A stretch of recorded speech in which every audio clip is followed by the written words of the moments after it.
When you ask what's the parsha about, so they say, well, it's about the Mishkan. Hey, wasn't that last week's parsha? He says, yeah. And what about the parsha before? Yeah. And the parsha before? Yeah. And the parsha before. There are 5 parshios in the book of Shmos that primarily deal with the Mishkan. There are a few, segues away from that, like the ego, etc. But the basic narrative, Parshas Truma, Tetzaveh, Kisisa, Vayakel Pekude, is all about the Hakamas HaMishkan. And that really shows you that this is really the culmination of everything. Because look at the book of Exodus generally. We were enslaved in Mitzrayim. Slavery is not just a physical state of, persecution. It refers to spiritual enslavement. It refers to estrangement from God. It refers to being a slave to your Yetzer Hara. All of that is so. And when we talk about Yetzias Mitzrayim, leaving Mitzrayim, historically it does mean we were liberated from Egypt, yeah, for sure. We're not arguing with the literal understanding. But it also has that spiritual meaning of being liberated from your Yetzer Hara. And then the next step is to dedicate your life to God, which is the giving of the Torah. That's the next event. You free yourself from this Yetzer Hara. You dedicate yourself to God's will. And what is the culmination? Your heart and your soul become a dwelling place for the Shekhinah. Mishkan. The real Mishkan is you. That's why the pasuk says, you shall make for me a sanctuary. So Hashem tells Moshe, make for me a sanctuary, Mishkan, a dwelling place. V'shachanti b'socham, so I will dwell in them, in the Jewish people. It's not the Shekhinah in the building. It's the Shekhinah in the heart.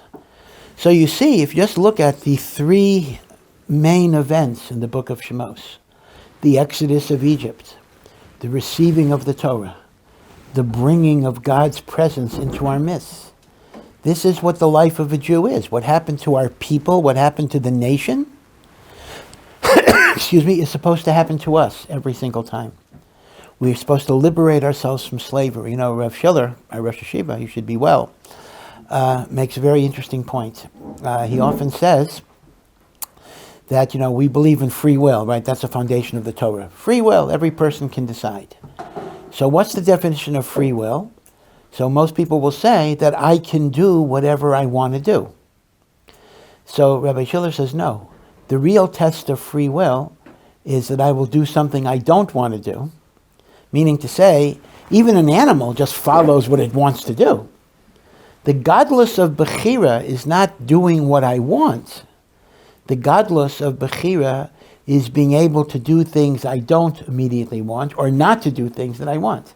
In other words, it's the manual override of the Yetzer Hara. The Yetzer Hara is your instinct, it's your animalistic self, it's your drive, it's your id, to use Freudian terminology.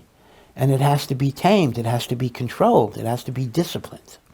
And therefore, Bechira is not about giving in to the Yetzer Hara. Bechira is about being willing to override.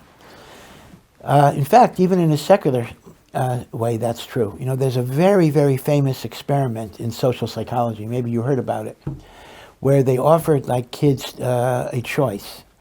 If you'll get 1 candy if you eat it right away. I give you a candy. So you can either eat it right away, or you can wait 10 minutes. If you wait 10 minutes, we'll give you another candy, you'll have 2. If you eat it right away, you just have 1. Little experiment. In other words, the kid has to wait 10 minutes, and then they'll get another candy. So most kids ate the first candy right away. A few kids waited. So somehow, I don't know exactly how they did this, they followed these kids through adulthood. And it was discovered that the people who had the discipline to wait 10 minutes as 5-year-olds were more successful in life than the people that had to have immediate gratification, because they were willing to sacrifice. I understand it's a small sacrifice, but for a small kid, 10 minutes is a big deal. They were willing to sacrifice immediate gratification for something better down the road. And that's what a lot of life is about. Again, even from a secular standpoint.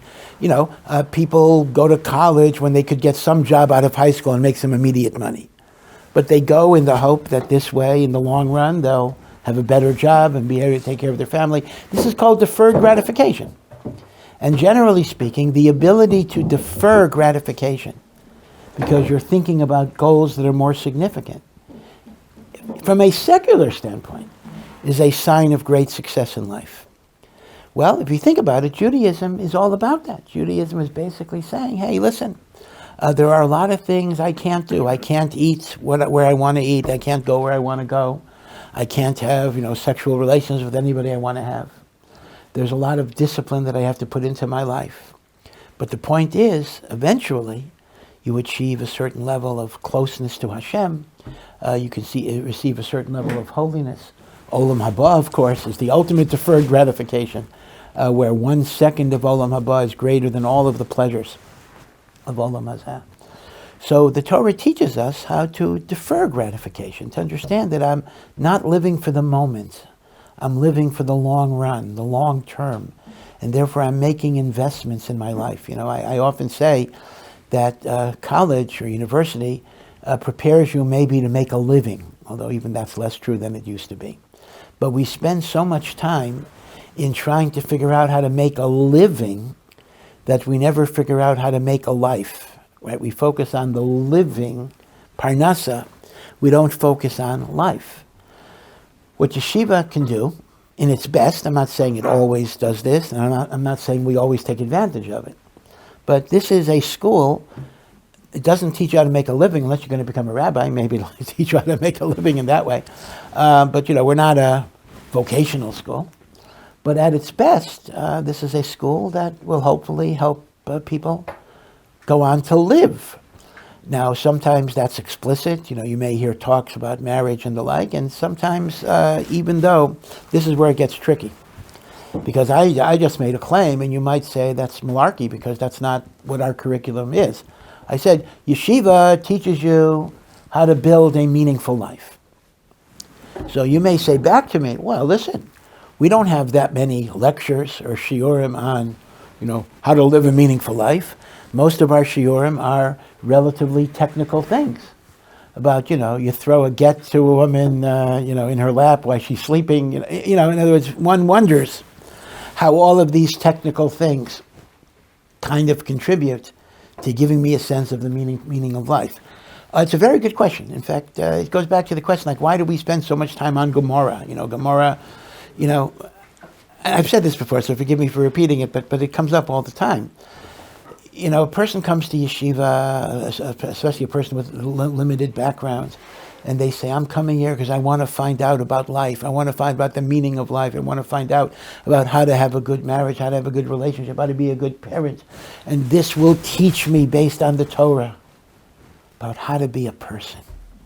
So you come to your first Gemara class, and you're so excited. You're going to hear the wisdom of how to be a human being, how to be a Jew, how to be a husband, how to be a father.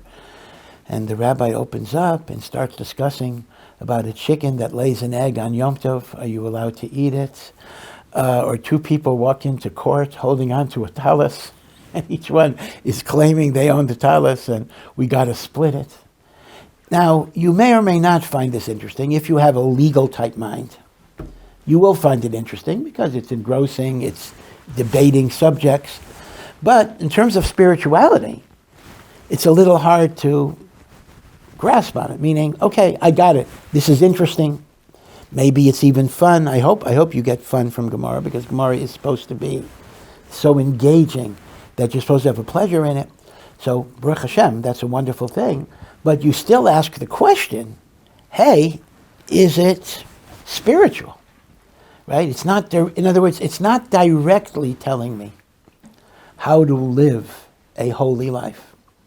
So this is where, in a sense, you got to take some things on faith, even though you will actually, hopefully, see this realized in your life. And that is, we very much believe, this is what Jews believe, that when you connect to the Torah, you're connecting to God's mind.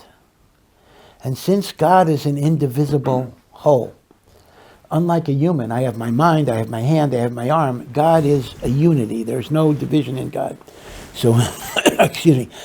So when you connect to God's mind, you're connecting to God's essence.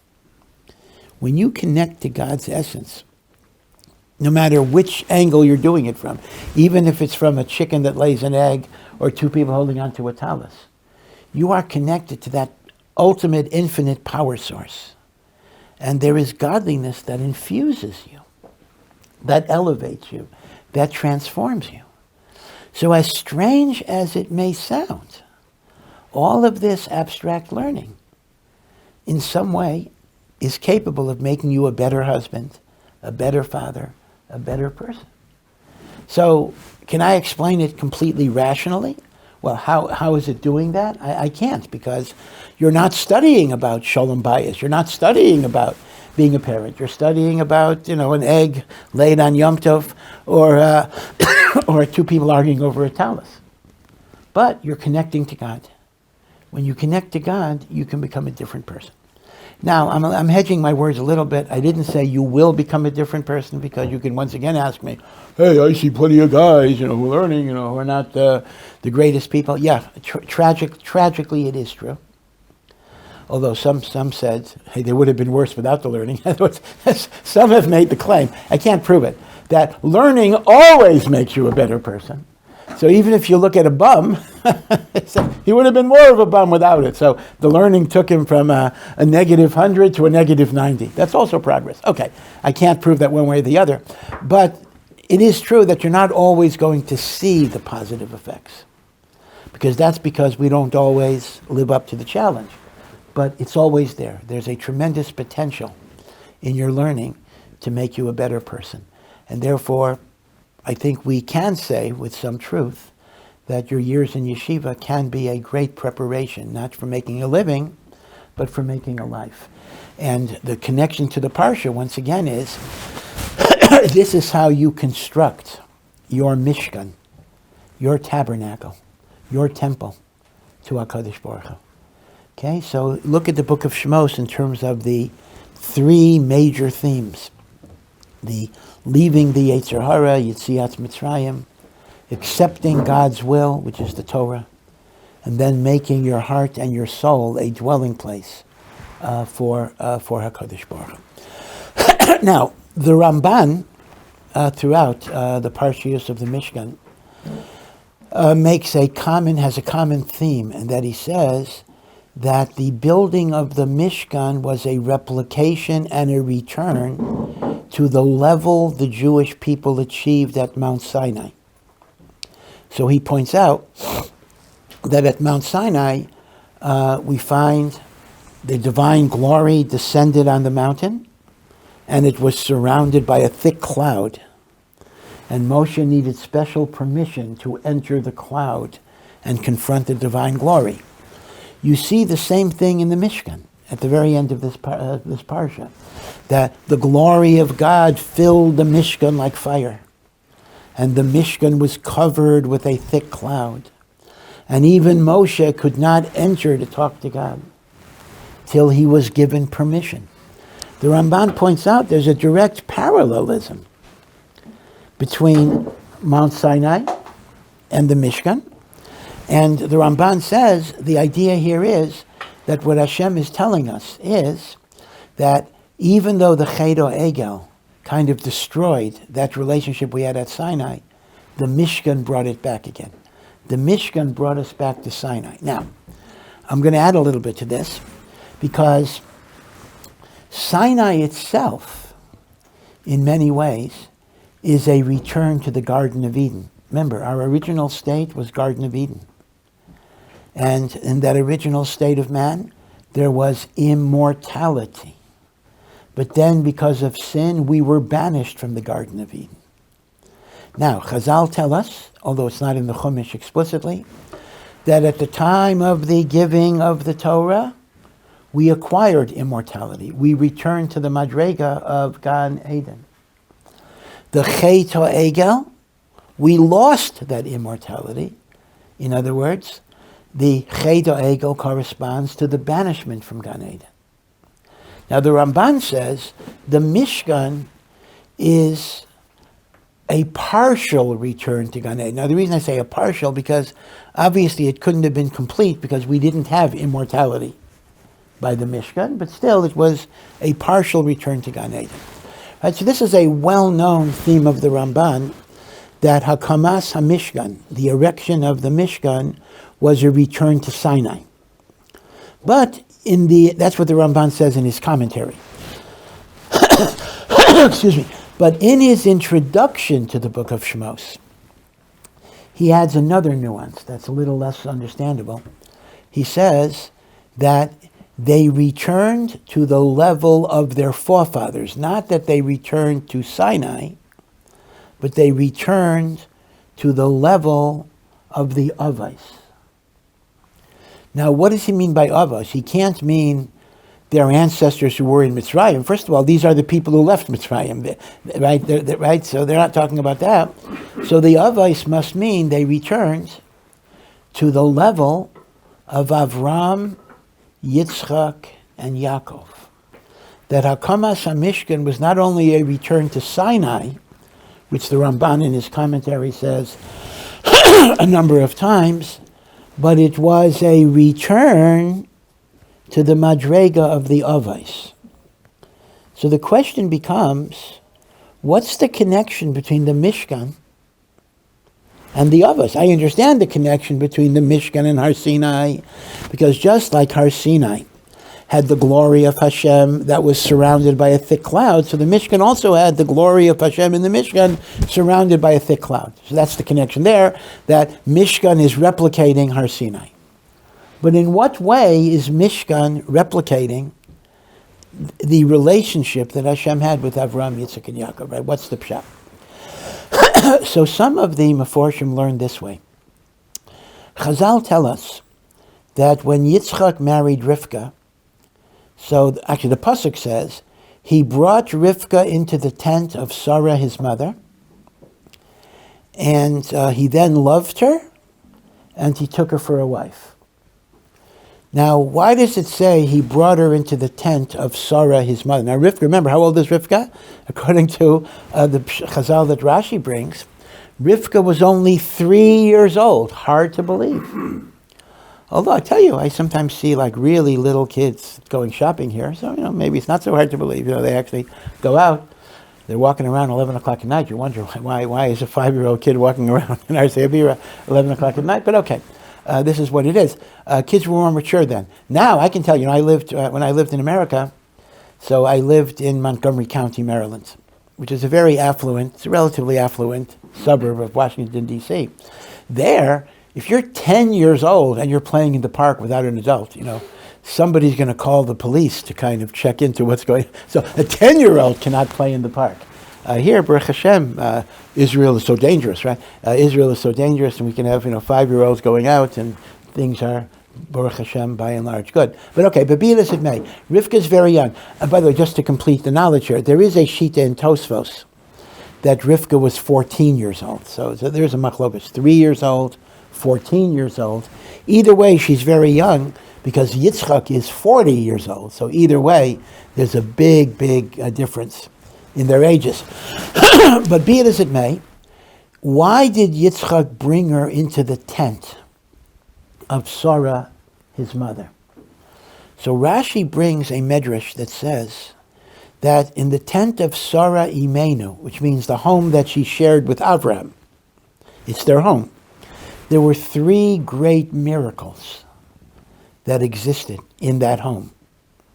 Number 1, when she would light lights in honor of Shabbos, because they kept Shabbos even before it was given. The light would last the entire week. And then she'd light a new light. Number 2, another miracle, there was a blessing in her dough, in her bread. She made the bread and it sustained you, it nourished you for a very long time. You ate one piece of her bread and that carried you for the whole day. And the third was, there was a cloud of glory over the tent that signified the divine presence. When Sarah died at the age of 127, those miracles stopped. The Shabbos candles didn't last. There was no particular blessing in whoever made the bread after Sarah died. And the cloud of glory was nistalik. Now remember, Avraham Avinu was still alive. But without Sarah, those special miracles ceased. The Shekhinah was no longer there. The cloud departed. When little Rivka was brought into the tent of Sarah, all of those miracles returned. The light was not extinguished. There was a blessing in the bread, and the divine cloud of glory was restored. And that's the meaning of the verse. Yitzchak brought her into the tent of Sarah, his mother, and then he knew she was the right wife. Now they do say, it's kind of a mistake to marry your mother because your wife is not your mother, right? But in a spiritual sense, this was the right decision. Yitzchak wanted a righteous and holy person, like his mother. And indeed, Rivka was a successor to Sarah. Now, it's brought down that in the Mishkan, there were 3 distinct miracles. And in the Beis HaMikdash later. And they correspond to the 3 miracles of the tent of Sarah. The first miracle of the tent of Sarah was that the light, the candles that were lit for Shabbos, didn't go out. Well, we have a parallel miracle in the Mishkan and Beis HaMikdash that's called the Ner Tamid, right? Every day the menorah was lit. The menorah in the Beis HaMikdash, the Mishkan, had 7 candles, not 8. In fact, the menorah that's the symbol of the state of Israel is a 7-branch menorah. Actually, halachically, let me just make an interesting point. Halachically, there is a law that you're not allowed to make a menorah exactly like the menorah of the temple, unless you have the temple. So the truth is, the menorah of the state of Israel is virtually the same as the menorah of the temple, but you're not allowed to have that. In fact, one of the reasons why we have 8 branched menorahs is because we're not supposed to make it like the Beis HaMikdash. But the menorah was the light that was lit every day. But there was one of the 7 candles. This is before the Hanukkah. No, this has nothing to do with Hanukkah. Hanukkah, all 7 candles were burning for 8 days. But even when we had to refill and relight every day, there was one candle that never went out, and that is called the Ner Tamid, the eternal light. And that is a reminder of the miracle of the light that didn't go out in Sarah's tent. Now there is a correspondence between Sarah and Mishkan. Now, 2 things about the Ner Tamid I want to say, just to clarify. First of all, is there a Ner Tamid? I can't see. Is there a candle over there, a light, a lamp over on top of the ohr in there? So, okay, so not every shul has it. But you may know, in a lot of shuls, they do have a light hanging. Like that? Like black one? Like what? I don't see anything. Like there's black in it has light. It could be, whatever, something, whatever it is, something hanging down that never goes off, that even when the lights are off, but on 24 hours a day, there is a light over the ark that does not go out. Not every shul has that, and it's not a chiyuv to have that, but those shuls that have it, that is a commemoration of the Ner Tamid that was in the Beis HaMikdash, or the Mishkan, before the Beis HaMikdash. The eternal light that never went out. Now, I do want to make 2 points about the Ner Tamid that a lot of people don't really understand. When we say the Ner Tamid never went out, that's not true always. That was only true when the Jewish people were righteous. In the years when the Jewish people were not righteous, the candle that would normally have been the Ner Tamid did go out and would have to be lit. So it's not an automatic thing that it is always lit, but when we were righteous, one of the miracles of the Mishkan and the Beis HaMikdash was the light didn't go out. That's point number 1 that people don't realize. The Ner Tamid is not a constant thing necessarily. The second thing people don't realize, which may be more of a chiddush even, is that actually the Ner Tamid was put out every night, because there is a mitzvah to light the menorah before dark, meaning shortly before sunset, the menorah was lit. So you have to light the menorah. The chiddush of the Ner Tamid was that even after all of the candles stopped burning, the Ner Tamid was still burning, but then you had to blow it out and relight it. So the Ner Tamid was actually lit every single day. In fact, even Hanukkah is that way. People don't realize this. When you picture the Hanukkah story, and I'm sure probably 99% think of it this way, you think that they lit a menorah from the one jar of oil, and it just burnt for 8 days in a row. That's not true, because there's a chiyuv d'oraisa to light the menorah every day. So even Hanukkah, what they had to do was, in the late afternoon, they would extinguish all the candles and relight them. The miracle was the oil didn't get depleted. Okay, so it's a different understanding. It's not that they lit it once and it burnt for 8 days. Rather, every single day they would have to relight it, but the nace was they didn't have to add. They didn't have any pure oil. They didn't have to add any oil. The oil that was there continued to sustain it for 8 days. So the Ner Tamid as well. The Ner Tamid was very similar in that every single afternoon it had to be relit, but it never went out by itself. Okay. Be it as it may, the point I'm making is that the Ner Tamid corresponds to miracle number 1 of Sarah's tent, that it lasted Me'erev Shabbos to Erev Shabbos. Miracle number 2. In the Mishkan and later in the Beis HaMikdash, there is something called Lechem Hapanim. Lechem Hapanim is the showbread. There was a golden table called the Shulchan in the Beis HaMikdash or the Mishkan. I'm using them interchangeably. And upon that golden table, there were 12 loaves of bread in 2 rows, 6 and 6. They would bake the bread on Friday.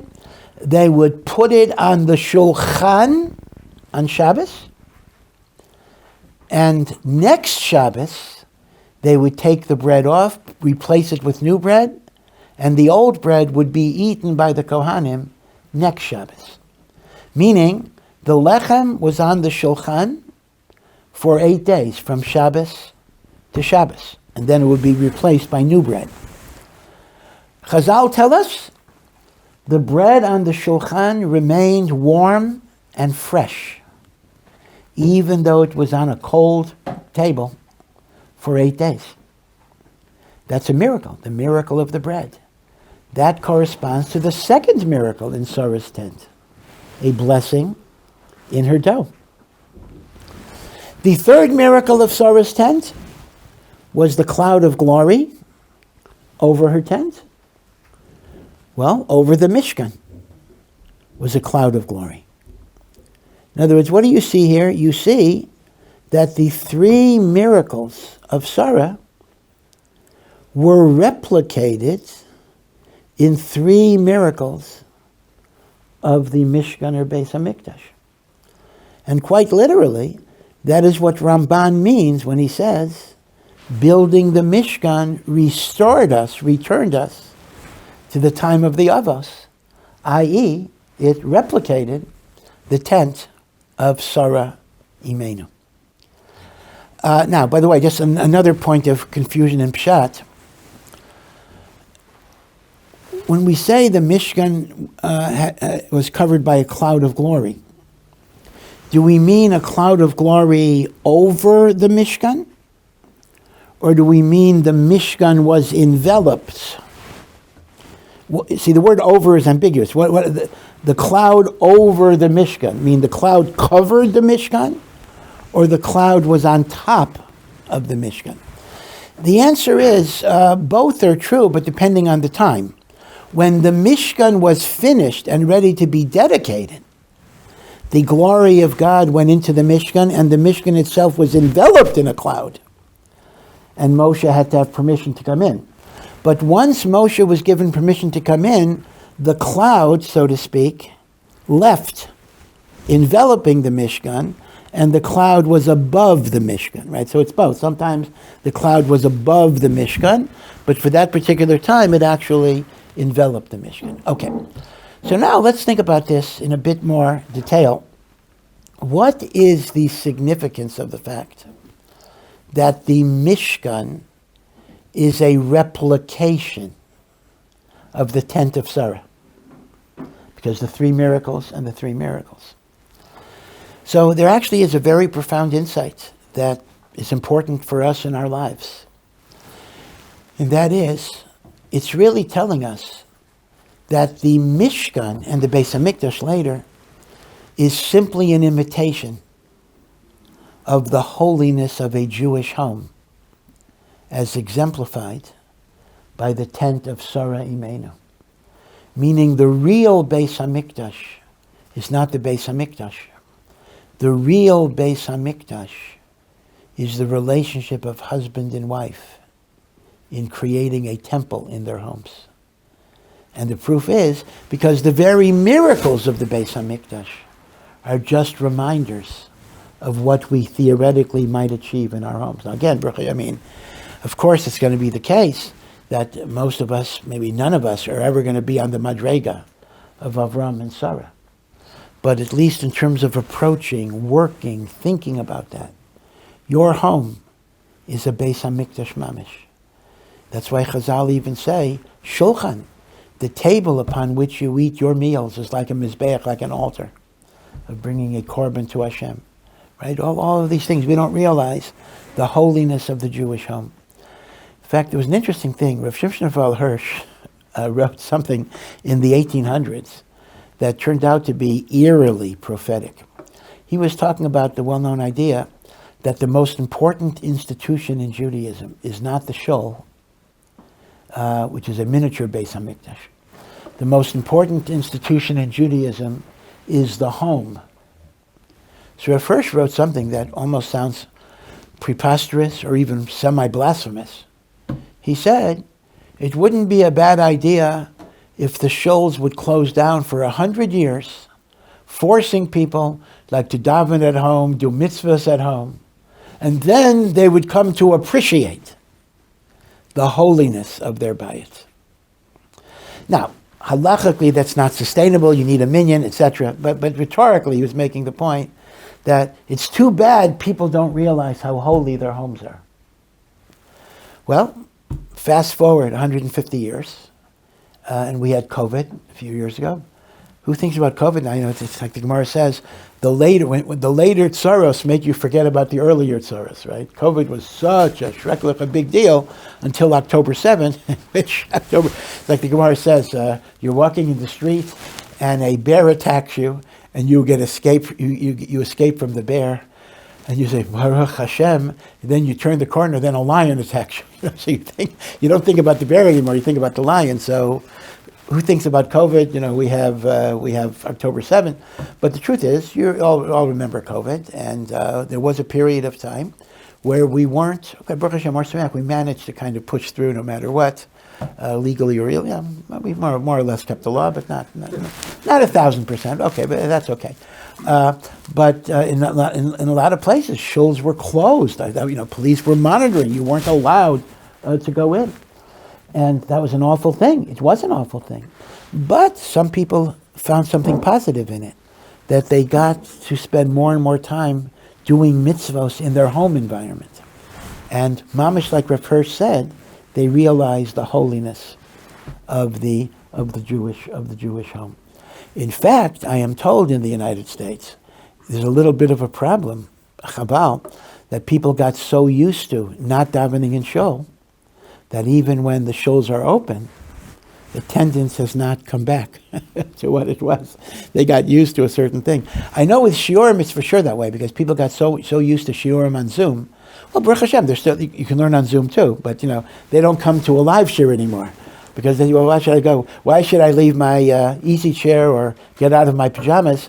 I could stay at home. I can turn the video off so they don't see me in pajamas, and I can listen to a Zoom share. So there actually is a bit of a problem that after COVID, the attendance is not up to what it was.